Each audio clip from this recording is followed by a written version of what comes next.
নমস্কাৰ। 2021 চনৰ নিৰ্বাচনৰ তুলনাত এইবাৰৰ নিৰ্বাচনত অসমত কংগ্ৰেছৰ 10খন আসন কমিল, কিন্তু ইয়াৰ বিপৰীতে জনসমৰ্থন বাঢ়িল। কথাটো আচু হোৱা যেন লাগিলেও কিন্তু সঁচা। 2021 চনৰ অসম বিধানসভাৰ নিৰ্বাচনত কংগ্ৰেছ দলে 95খন আসনত ইলেকশ্যন খেলি 29টা সমষ্টিত জয়লাভ কৰিছিল।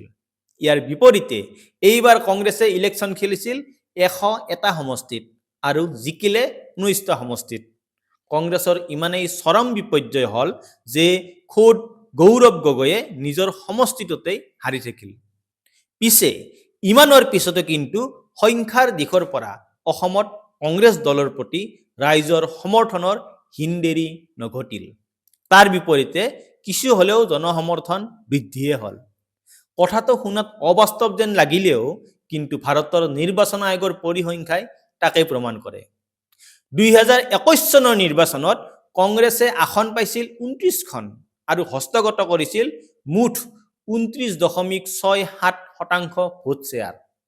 এই একেটা দলে প্ৰায় একেই ভোট শ্বেয়াৰ লাভ কৰি এইবাৰ দখল কৰিলে 19খন আসন। এইবাৰৰ নিৰ্বাচনত কংগ্ৰেছ দলে লাভ কৰা ভোট শ্বেয়াৰ হ'ল 29.84%। মানে এইবাৰৰ নিৰ্বাচনত কংগ্ৰেছে 2021 চনৰ তুলনাত 0.17% বেছি জনসমৰ্থন লাভ কৰিলে। অৱশ্য সেই জনসমৰ্থনৰ অধিকাংশই 19টা সমষ্টিতেই সীমাবদ্ধ হৈ থাকিল।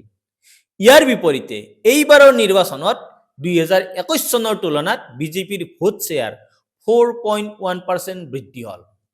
2021 চনত বিজেপিৰ ভোট শ্বেয়াৰ আছিল 33.21% আৰু এইবাৰ দলটোৱে পাইছে 37.81% ভোট শ্বেয়াৰ।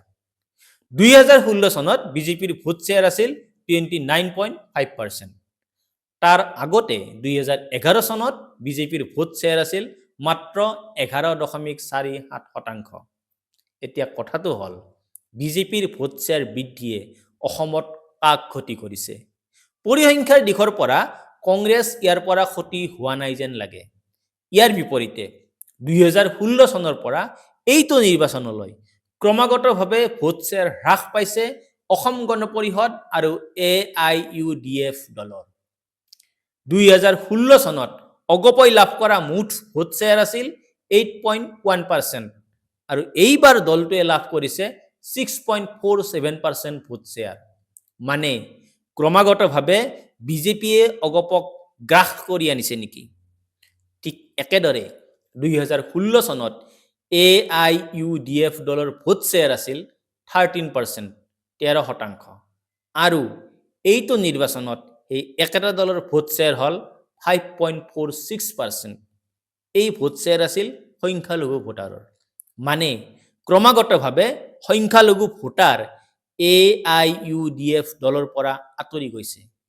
ওপৰে ওপৰে চাই ক'ব পাৰি এই ভোট শ্বেয়াৰ কংগ্ৰেছে কাঢ়ি লৈ গৈছে।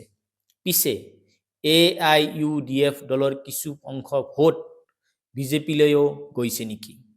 এই একেই কথা অসম জাতীয় পৰিষদ আৰু ৰাইজৰ দলৰ ক্ষেত্ৰতো ক'ব পাৰি নেকি? এই দল দুটাৰ ভোট শ্বেয়াৰৰ সঠিক তথ্য অফিচিয়েল ডাটা পাবলৈ নাই, গতিকে সেই কথা এতিয়াই কৈ দিব নোৱাৰি। আপোনাৰ সমষ্টিত এইবাৰ কি ঘটিল? কাৰ ভোট শ্বেয়াৰ কোনে দখল কৰিলে? কমেণ্ট কৰি জনাব। ধন্যবাদ।